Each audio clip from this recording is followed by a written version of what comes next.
అమ్మమ్మని డైవర్ట్ చేయి ఓకే.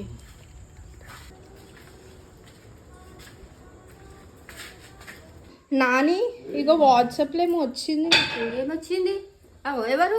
ఎవరులే నాని, కూర్చో. లేదు, పక్క జరుగును. ఎవరు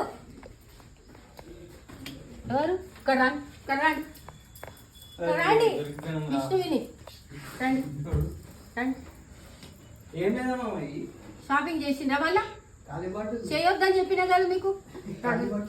రండి రండి, మీకు షాపింగ్ చేయొద్దని చెప్పిన కదా, మళ్ళీ ఏం షాపింగ్ చేసిండ్రు? రండి. ఏం లేనా అట్టి పళ్ళు ఉండేది. అరటిపళ్ళ చేయొద్దని చెప్పిన కదా మీకు ఇద్దరికి. ఏం తెచ్చిండ్రు? ఏం చేసిండ్రు షాపింగ్? చెప్పండి. వాటర్ బాటిల్ తెచ్చిన. ఏమో అనిపిస్తుంది. అక్కకి ఏంది ఆడపిల్లలు? అక్కకి తెలుసు నాకు. అక్కకి అక్కకి ఇంత చిన్న ఉంటుందా? అక్కది కాదు, అక్క తెప్పించింది. నాకు తెలుసు. ఏమో ఇది అక్క నాకు తెలుసు. అక్కదే నేనేం ఉండలేదు. అక్క